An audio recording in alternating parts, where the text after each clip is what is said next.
Ai, eu quero aí pontuar, né, algumas coisas que me parecem de extrema importância, embora sejam simples e uma visão assim até superficial, elas sejam coisas perfunctórias, né? Mas se olhar como um todo, né, pode-se pensar de olhar cada parte, mas como um todo não faz diferença, que é a questão sobre a justiça. Há um tempo atrás aí eu em relação ao julgamento da Boate Kiss, eu vi depois a entrevista do juiz que conduziu e promulgou a pena, e perguntado a ele se ele tinha ficado satisfeito, ele disse que da parte dele ele teria ficado satisfeito, ele ficaria satisfeito se os réus fossem absolvidos ou se os réus fossem condenados. Para ele não faria diferença, ele teria ficado satisfeito. E o que vai se entender? Vai se entender que ele segue um conceito de justiça que ele enquanto funcionário público, enquanto juiz, ele estabeleceu e trabalhou para que todos os procedimentos fossem empregados respeitando ambas as partes, e que posteriormente a isso a ele, e eu vou entender que para a justiça brasileira, porque ele é um representante da justiça brasileira e até então ele não foi condenado pela condução daquele crime. Entendo que não vá, né? Então entendo que a justiça brasileira também é como a justiça brasileira trabalha como um Pôncio Pilatos, ela lava as mãos, e daí eu entro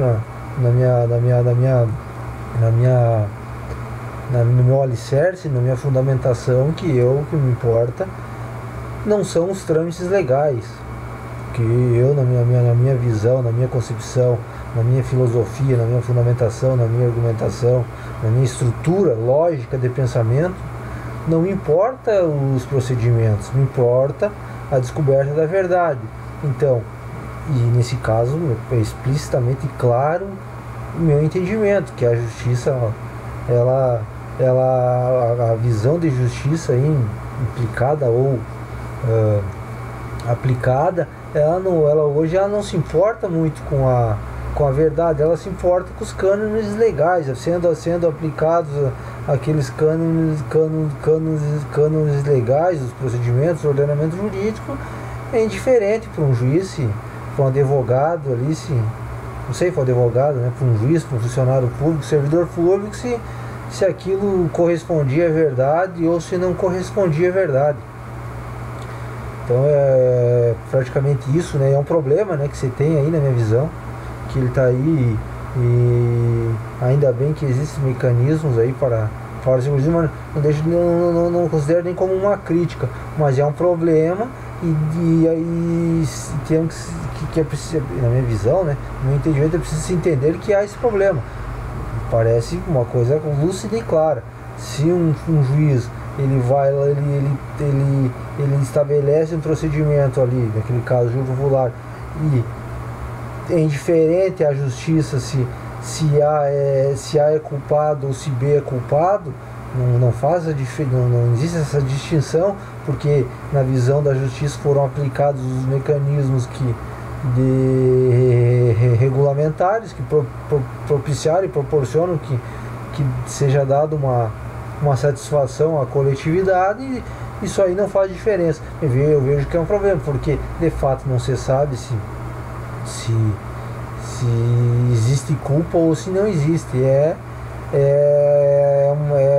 uma responsabilidade delegada à percepção, não à factualidade. Há uma percepção dos fatos, não é julgado ali o fato, é julgada a percepção que cada julgador, no caso o júri, se constrói, ou se percebe ou constrói sobre os fatos. Isso aí eu vejo que é um problema. E esse é um bem breve aqui. E outra coisa que me chamou a atenção nessa mesma linha de pensamento é vendo a entrevista aí do senhor juiz Sérgio Moro, aí pré-candidato a presidente da República, E eu falei se for o fato. E que ele perguntado ali pelos entrevistadores que se ele que ele deu a pena de 9 anos e 6 meses ao senhor Luiz Inácio Lula da Silva. E os entrevistadores perguntaram que tem gente que diz que ele fez uma troça, né? Não sei se pode falar paliçada, né? Fez um motejo, né? Escamoteou o Lula isso a pergunta dos entrevistadores a ele, que ele, ao sentenciar o senhor Luiz Inácio Lula da Silva, ele sentenciou o senhor Luiz Inácio Lula da Silva com 9 anos e 6 meses devido ao Lula ter 9 dedos.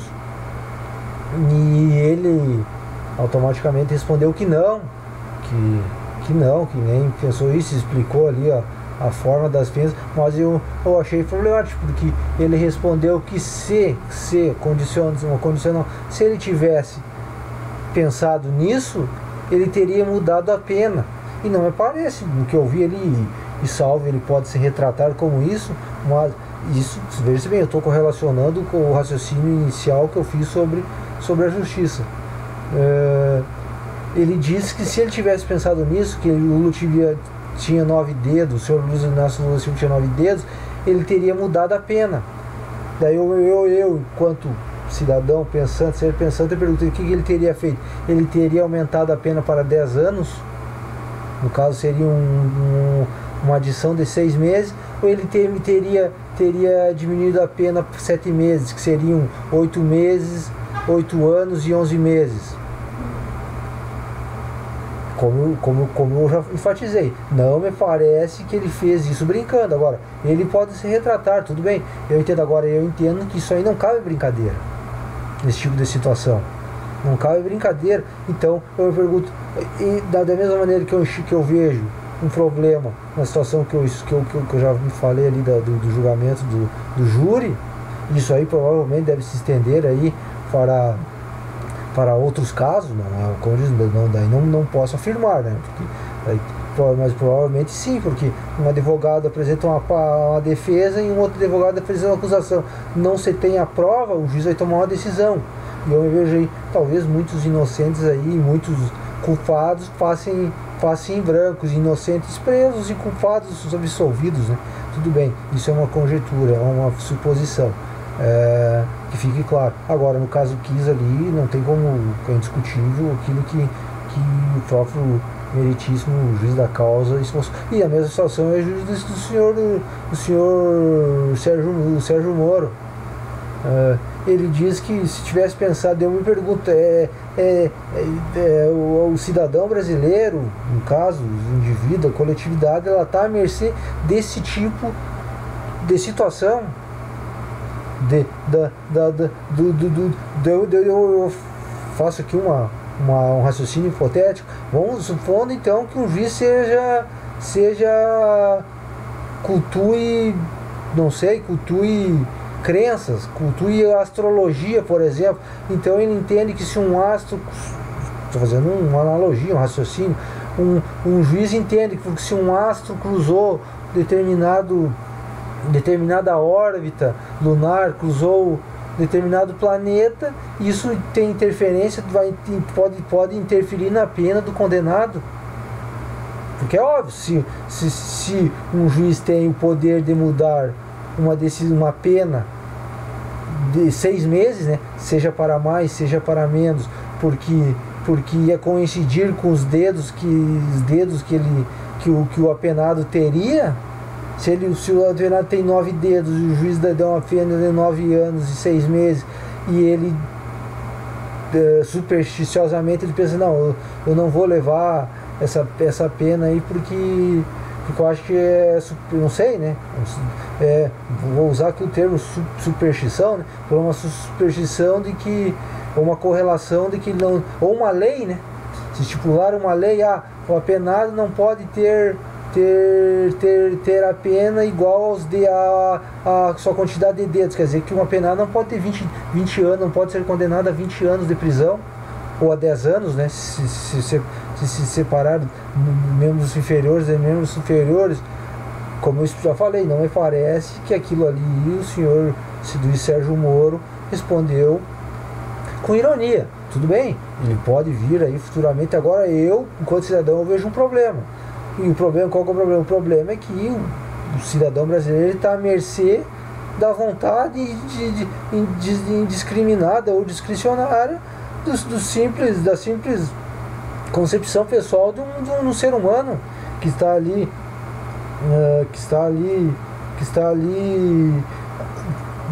provavelmente não está integrado de todos os acontecimentos dos fatos, porque é impossível, não presenciou.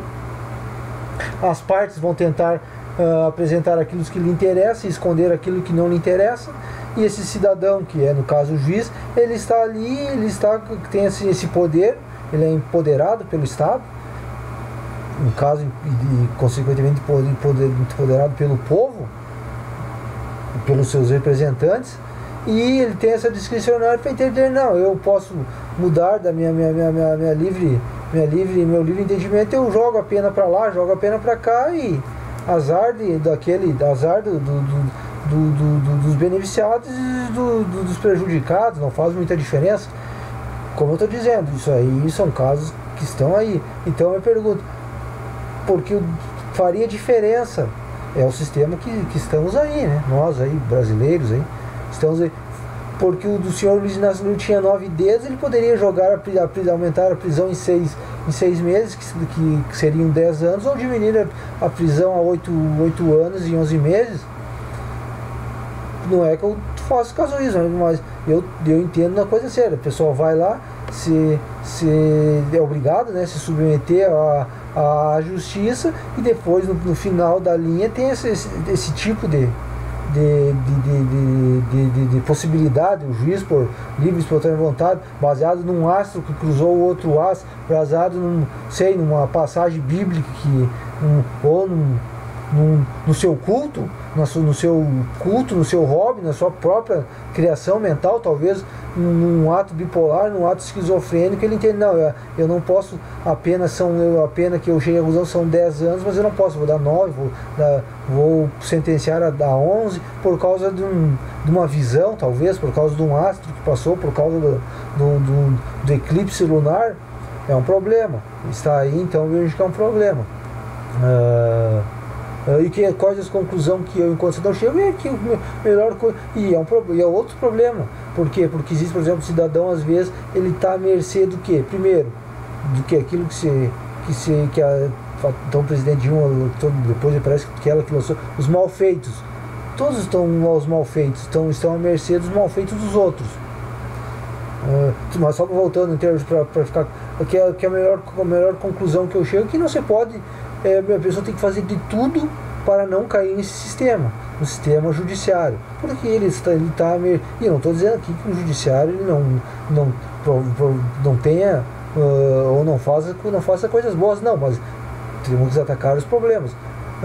Isso é um problema, visão sérios.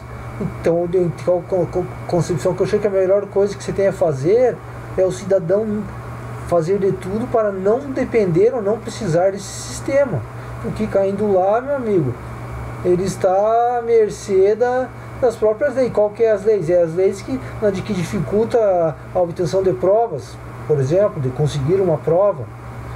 Aí as dificuldades, por quê? Porque as pessoas também esconderão as provas, que provavelmente esconderão as provas que não interessam.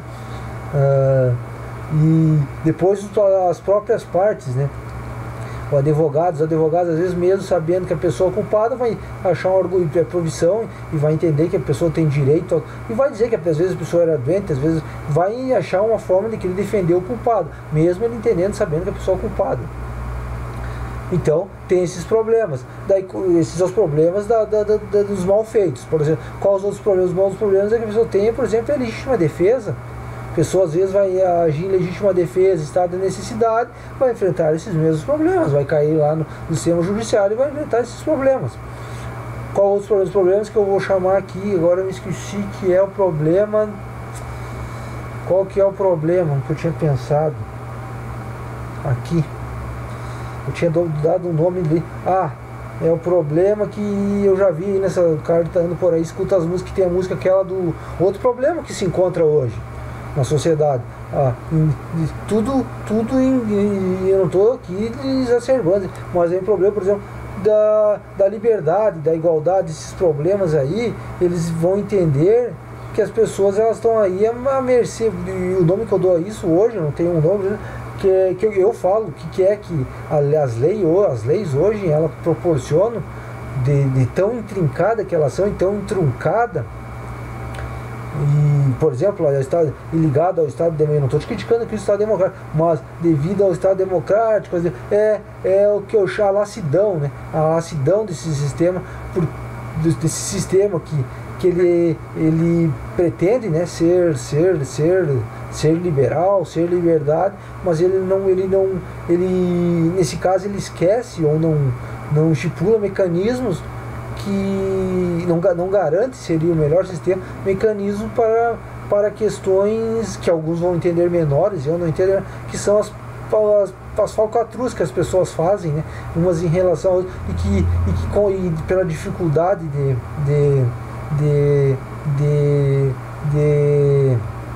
de se verificar, de se identificar, porque vai ter que se submeter a todo o sistema judiciário, as pessoas saem impunes. Vou dar um exemplo simples. Se a pessoa pegar um telefone de outra pessoa, a pessoa tem acesso àqueles dados ali de uma pessoa, o CPF, um telefone, porque isso devido à sua função laboral, ao seu trabalho, e ela pega aquele número e vai dar outra vender, por exemplo, para uma loja aí, que vai ligar uma pessoa e fazer propaganda, vender com fins publicitários, por exemplo. Só um exemplo. Isso aí é difícil de se identificar, então quer dizer que a lassidão desse sistema permite essas coisas.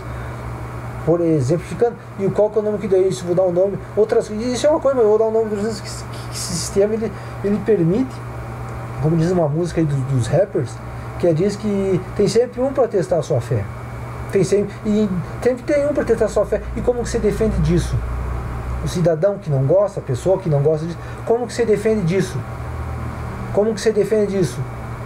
Você defende disso, está à mercê de ir a juízo e tá nessa situação da indiferença judicial ou do livre entendimento e da livre promoção judicial. Dois exemplos, o caso do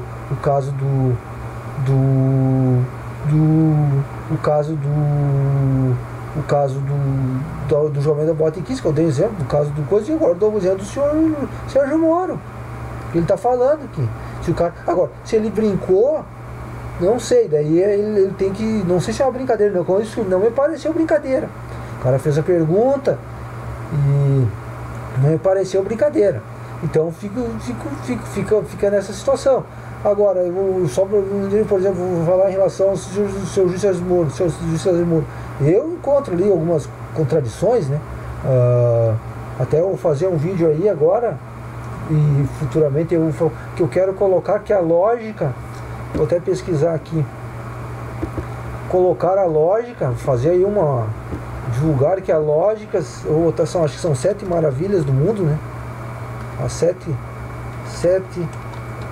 maravilhas do mundo aqui. Eu me lembro que tem as 7 maravilhas do mundo, né?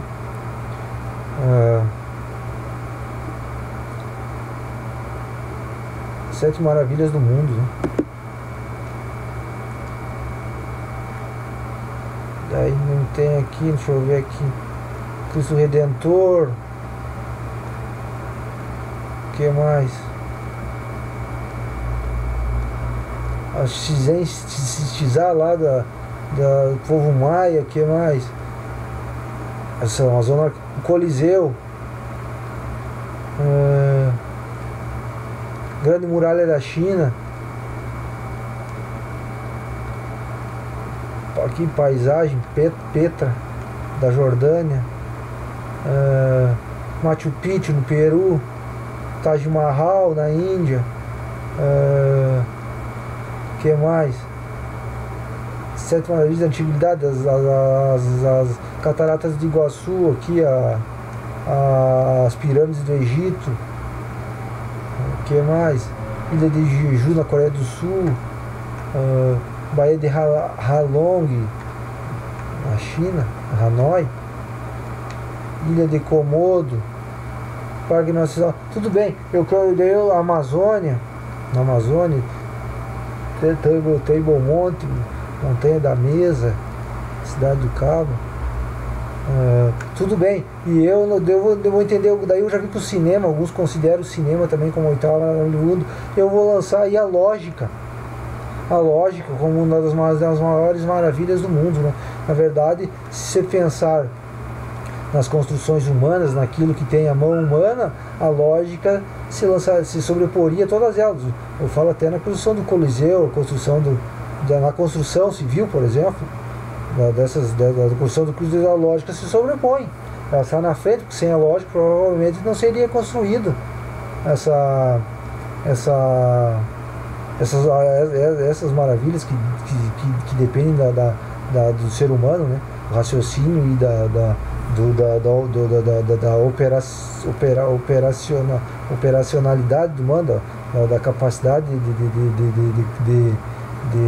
de construir, do ser humano. Eu colocaria a lógica como uma das maravilhas do mundo, e na minha visão, né, eu faço esse entendimento aí, que a lógica é uma das maravilhas do mundo, né? Então eu falo aí na questão do seu Sérgio Moro ali, eu pego ali algumas contradições, você pega, mas daí isso aí já se atribui, não é uma crítica, né, mas como eu explico, é constatação, né? Da mesma forma que me parece que foi constatado isso, é constatação, daí que a educação do ser humano ela nos dá, chega a um ponto que na convivência na coletiva é impossível de se exigir isso do ser humano. Para a vida privada, cada cidadão pode escolher, olha, eu escolho por minha própria vontade não ter convivência, porque entendo que essa pessoa aí, ela não segue princípios de vida, e não é uma crítica, mas é natural, e isso aí pode existir reciprocidade de outras pessoas, para comigo não me importa. Então eu vejo que coletivamente não se pode exigir isso das pessoas, nem profissionalmente não se exige, mas quem trabalha aí com outras pessoas sabe que não se pode exigir, né? Se a pessoa ainda tem o cargo, tem empresária, mesmo assim as leis trabalhistas hoje oferecem um empecilho, porque se a pessoa vai querer, ela vai contratar uma pessoa, vai entender que a pessoa ela não consegue seguir alguma coisa, um raciocínio lógico, e no caso para ela não satisfaz, ela vai encontrar problemas trabalhistas para demitir e contratar.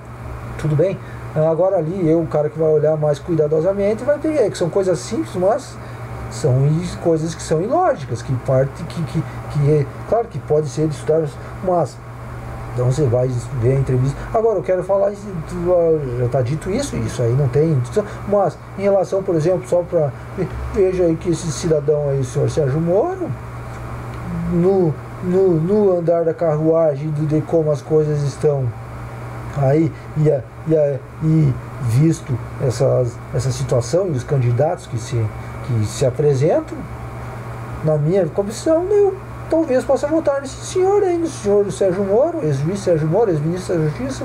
É um cara aí que pelo menos vai fazer, pelo menos não é escandaloso, provavelmente faz as coisas de forma mais racionalizada, mais pautada.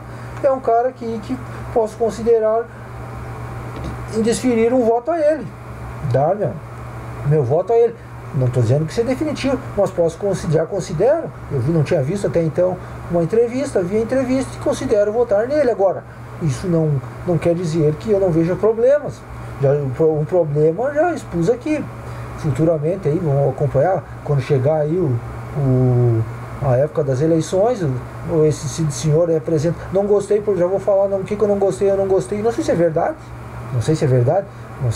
porque não dá para acreditar muito na mídia, que apareceu um cara ali que era falando que não sei se ele, como eu tô falando, daí já estou dizendo uma coisa que eu vou, no caso eu iria atrás, posso depois ir atrás, mas já não gostei que é, por exemplo, dizendo que seria a mídia, viu? Agora não sei nem precisar qual a mídia que eu vi, mas foi mídia escrita, se eu não sei, que ele considerava, ou que um possível ministro da economia dele, que era, não sei se diretor da Receita Federal, e o cara já estava falando em CPMF. Eu já de antemão eu já digo, vou colocar ministro da economia, que era ex-diretor da Receita Federal, já estou em desacordo, porque o cara só vai querer tributar, provavelmente, recolher imposto. Tá no sangue, não tem como fugir disso. E o cara, daí entra naquela questão cognitiva e questão genética. O cara pode querer fugir disso? Pode, é possível, mas já corre no sangue. Uma pessoa se desvencilhar disso é difícil. Eu, como eu já falei antes eu pensei, não, é fácil, e eu levo isso em consideração pelo meu julgamento, a forma que eu emito meu juízo, né?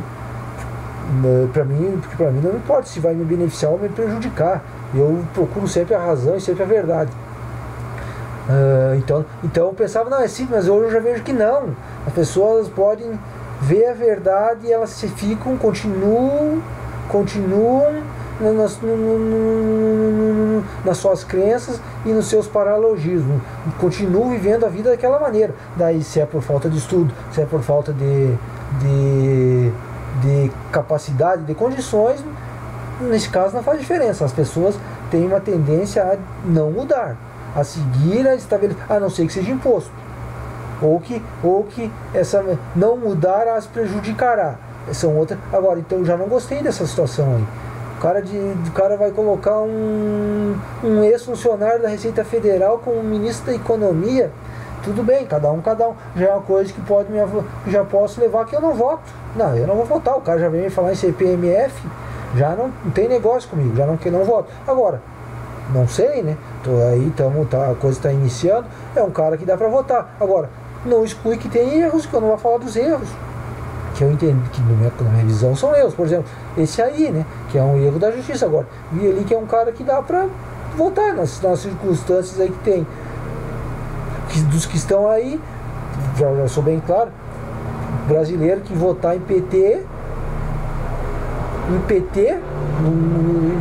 mais especificamente no senhor Luiz Inácio Lula da Silva, deve ser, da minha visão, é uma pessoa que ela está pendendo para doenças psicológicas, tipo sadomasoquismo, eu não sei, né, não sou aqui psicólogo, mas tipo sadomasoquismo, aquela pessoa que gosta de apanhar.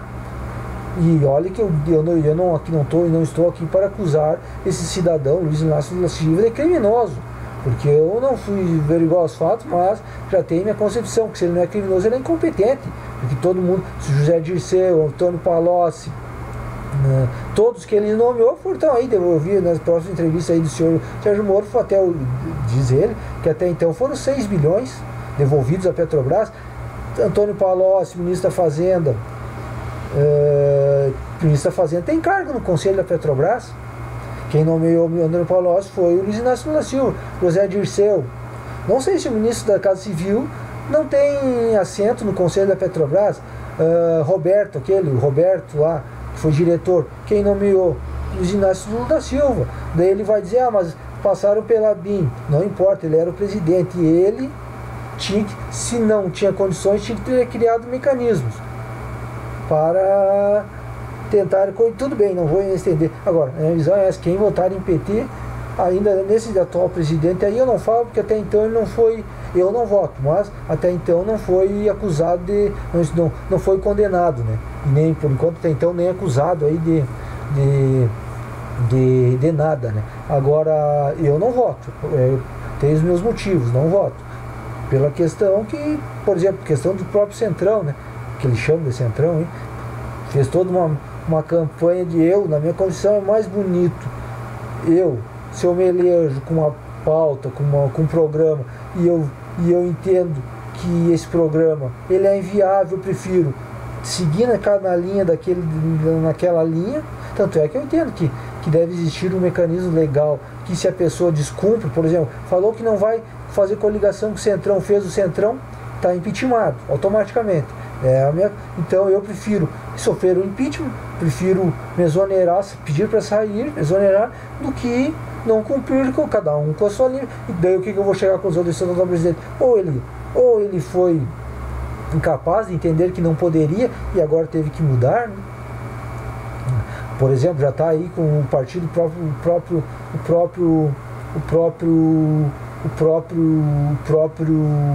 o próprio presidente do partido que ele se filiou, é ex-condenado do Mensalão. Então, né, como dizer, tudo no mesmo, pertence tudo no mesmo balaio. Não faz diferença de um e de outro. Então tá aí esse juiz aí, se ele foi juiz lá e ele teve os excessos, eu tenho minhas críticas, né? Agora esse cidadão ele está se alçando ao cargo de presidente, coisas distintas pelas propostas deles, pelo que eu vejo dele aí, já vi, considerem votar. Agora não exclui que eu falei no início, que eu vejo que é um problema, e aquele problema, esse próprio senhor que é o juiz, ele está dentro desse problema. Agora cabe a todo mundo, a mim, a todos resolver esse problema, até mesmo a ele, né? É isso aí.